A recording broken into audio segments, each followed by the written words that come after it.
There is something unique about a woman who carries favor. She doesn't just move with grace, she moves with reinforcement. She is never alone. Though the room may be empty, she is never abandoned, even if people leave. Because God's favorite women do not walk by sight, they walk by faith. And when a woman walks by faith, she walks in a realm where angels are not optional. They are assigned. God doesn't favor you for decoration, He favors you for a purpose. Heaven does not waste resources. When God places favor on your life, He dispatches angels to surround it. You see, angels are not sent because you cry. They are sent because you carry something sacred, something divine, something eternal. Your womb is not just physical, it is spiritual. It carries visions, dreams, nations, movements, breakthroughs, and that kind of purpose requires protection. There are times when life will strip you of companionship, affirmation, and applause. But that is when divine reinforcement shows up. When the world turns its back, heaven opens its gates. You may not see the angels, but they are walking beside you. Because God will never assign you to an assignment and leave you without support. If He sent you, He covered you. The woman who is chosen must understand this. Your obedience is a signal in the spirit. Every time you say yes to God, angels respond. When you resist temptation, when you love instead of hate, when you trust instead of doubt, your yes echoes in the heavenly realm and angels are mobilized. You don't need to ask them to come. They come because you are where God wants you to be. Favor is not a feeling, it is a function. It is not about comfort, it is about calling. The woman who is God's favorite is not exempt from storms, but she is exempt from destruction. She may walk through the fire, but she will not be burned. Why? Because there are beings walking with her, lifting her, shielding her. She doesn't fight alone. She doesn't cry alone. She doesn't rise alone. When you understand that your identity is rooted in God's purpose, you will stop begging for people to stay. You will stop questioning your journey. Because you know where there is destiny, there is divinity. Where there is purpose, there is presence. God has stationed angels at every intersection of your life. In your confusion, they guide. In your pain, they comfort. In your assignment, they empower. You are not just a woman, you are a carrier of kingdom legacy, a daughter of divine strategy. And because of that, heaven has marked you. That mark doesn't repel trouble, it repels destruction. It doesn't prevent betrayal, it prevents defeat. You are God's favorite, not because of what you have done, but because of what you are carrying. When God places His favor on a woman, it is never for vanity or display. It is always for divine intention. Favor is not just a spiritual decoration. It is a signal in the heavenly realm. It draws the attention of heaven's resources. Favor is evidence that God has identified you as a vessel of His will. And where His will is present, His assistance must follow. Divine favor is like a spiritual magnet. It pulls into your life what human strength could never achieve alone. It attracts help that you didn't ask for, protection you didn't see coming, and opportunities no one can explain. The reason many women do not understand the weight of God's favor is because they think it's about feeling special. But favor is not a feeling, it is a divine responsibility. And God will never give you a responsibility without also assigning support.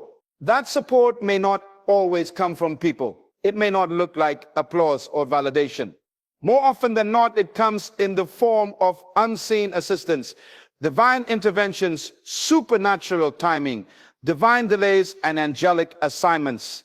Every time a woman walks in favor, she carries more than herself. She becomes a carrier of divine plans. That kind of weight demands reinforcement from heaven. You are not just being helped, you are being escorted. God's favor triggers divine activity. Things begin to shift, not because you manipulated them, but because favor invited God's hand to move on your behalf. You don't need to beg for help when you are favored. You don't need to chase support. Heaven responds to favor with divine assistance. And that assistance is strategic, timely, and unstoppable. Wherever there's divine favor, divine help is already moving, already walking, already waiting to show up right when you need it most. Angels are not emotional responders. They are the divine executors of purpose. Heaven's messengers are not moved by tears, frustration, or emotional breakdowns. They're activated by alignment. They're drawn not to how you feel, but to how you function within the will of God. Emotion does not move the supernatural realm, assignment does. That's why a woman can be weeping in confusion, yet still surrounded by silence, while another woman standing firm in obedience commands angelic movement without ever raising her voice. Angels are assigned to purpose. They operate under divine instruction, not sympathy. When a woman steps into her God-given assignment, when she aligns her steps with heaven's will, she triggers a supernatural escort. It is not her beauty, not her eloquence, not even her pain that activates them. It is her positioning. When you are in position, heaven recognizes protocol. Angels respond to that order. Many women wonder why they feel unseen by heaven, even though they are broken inside. But heaven doesn't respond to brokenness alone. It responds to obedience within brokenness. If tears alone summoned angels, every crying woman would be surrounded by miracles. But it is not the cry that moves them. It is the cause behind the cry, the assignment behind the agony. When God sees that your pain is connected to your purpose, he sends angels not to console you, but to carry you through it. When you say yes to the call, when you stay faithful to the instruction, when you pursue the assignment despite the cost, then and only then do angels move. They are not sent to pamper your emotions, but to push the purpose of God in your life. That's why the woman who is aligned with heaven's mission never walks alone. She doesn't need to feel angels to be followed by them.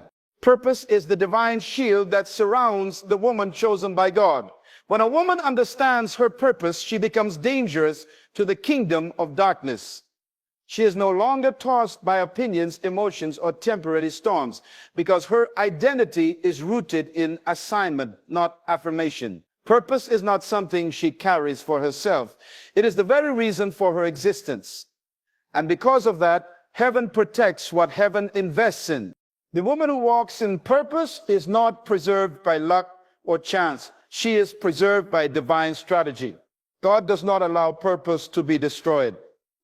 Even when life feels like it is falling apart, it is often falling into place, because purpose overrides pain.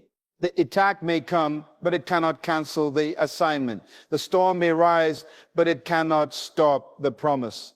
Purpose is what keeps her covered, even when she feels vulnerable. When you carry something eternal, you cannot be handled casually. God surrounds you with invisible boundaries. That's why some doors close. They were never aligned with your purpose. That's why some relationships collapse. They were never meant to carry the weight of your destiny. God will subtract what threatens purpose. He will allow loss to protect legacy. He will let you be rejected so your assignment can remain intact. The woman of purpose may be misunderstood, but she is not unprotected. She may be alone, but she is not exposed. She may feel weak, but her purpose is her strength. Heaven doesn't just watch over her, it watches over what she carries, because what she carries is not hers. It belongs to generations. It belongs to the kingdom. And purpose is always protected because it is too costly to be wasted, too sacred to be unguarded, and too powerful to be defeated. Obedience is the spiritual key that unlocks heaven's military. When a woman submits her will to God's will, she triggers movement in the unseen realm.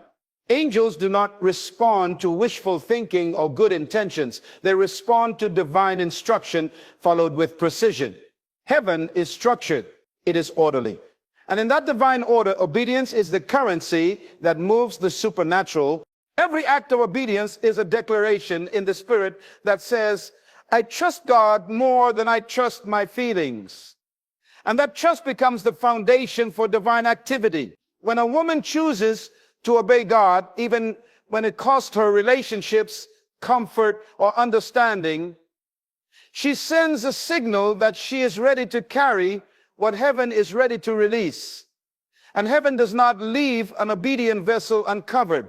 God does not send angels where there is rebellion. He sends them where there is agreement.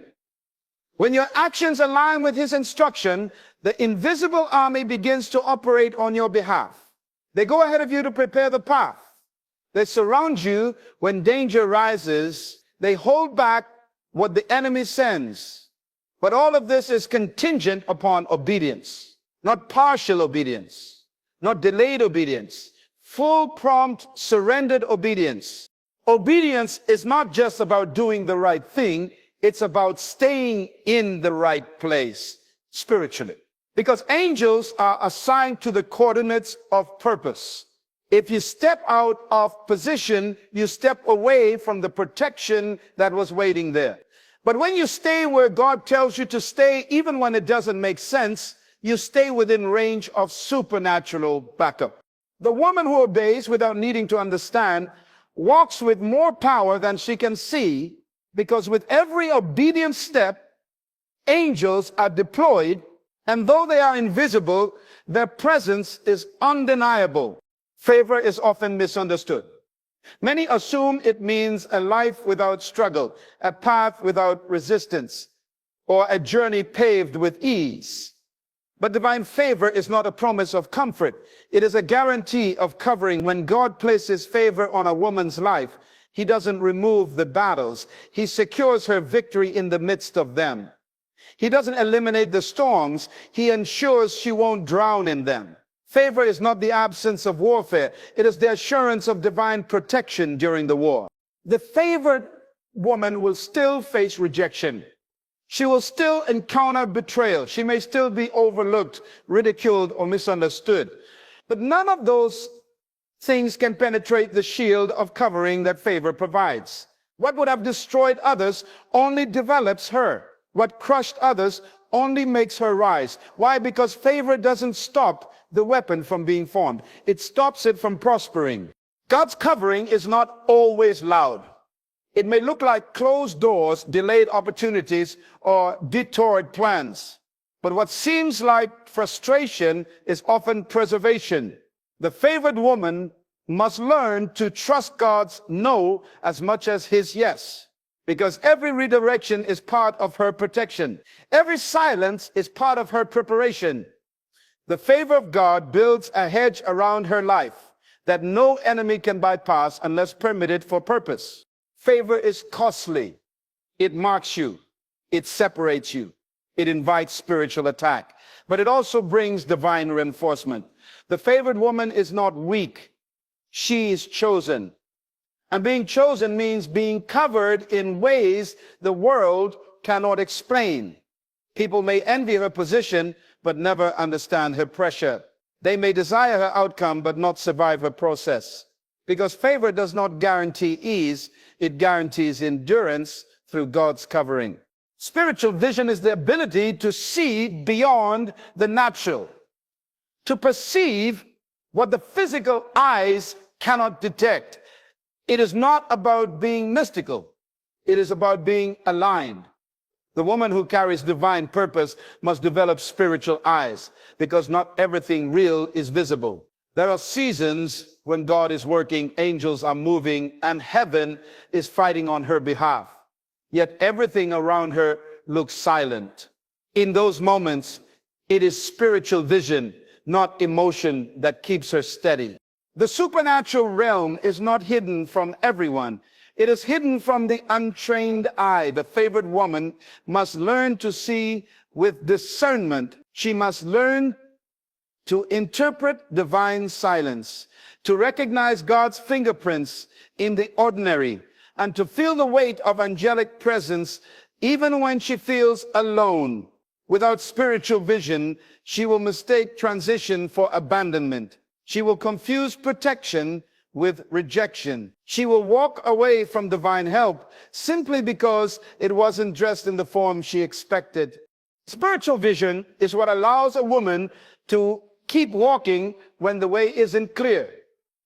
It helps her recognize that the delay is divine, that the wilderness is a corridor, not a curse, that the people who left made room for the ones assigned. She begins to discern not just what is happening, but why it's happening. And more importantly, she begins to sense who is walking with her. When others only see the natural, the spiritually discerning woman sees angels stationed at every corner. She senses divine alignment in conversations, in detours, in dreams. She knows when heaven is near. She knows when the atmosphere has shifted because her eyes have been trained in prayer, in stillness, and in intimacy with God.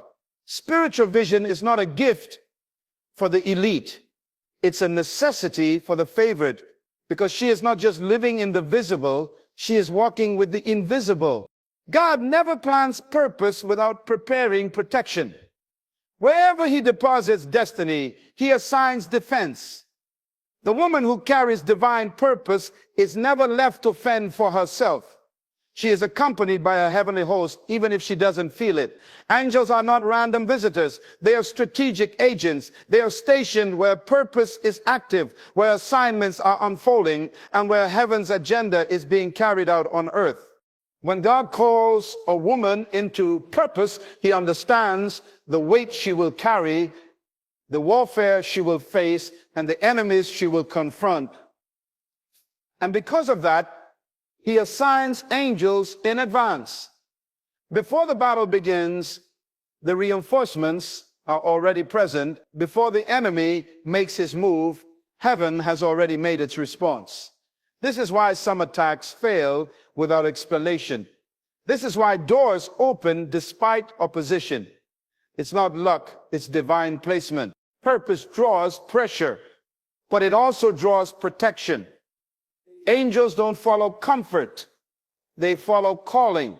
That means they don't show up in the absence of trouble. They show up in the middle of it. They appear in the wilderness, in the fire, in the lion's den, in the prison cell, because those are the places where purpose is tested and refined. And God never allows purpose to be tested without assigning heaven to watch over it. The woman who is planted in a divine assignment may feel surrounded, but she is not outnumbered. She may be pressed, but she is not crushed, because for every assignment, there is angelic assistance. God does not just send you, he sends what you need to fulfill the mission. And even when you can't trace his hand, his presence is evident in the divine protection around your purpose. Where God plants you, he posts angels. Where he assigns you, he covers you. And where he sends you, he surrounds. So hear this and never forget it. If God has favored you, called you, and planted purpose inside of you, you will never walk alone. You may walk through valleys, but not without angels. You may endure fire, but not without divine protection. You may lose people, positions, and plans, but you will never lose God's presence. His angels are not optional. They are ordained, assigned, stationed, because heaven does not abandon what it invests in. You are not just a woman surviving life, you are a woman carrying destiny. And destiny demands a covering. So lift your head, wipe your tears, walk with authority, because unseen armies walk with you. Purpose walks with you. The power of God walks with you. You are covered, surrounded, and carried, not by the crowd, but by the King. You are God's favorite, and God's favorite women never walk alone.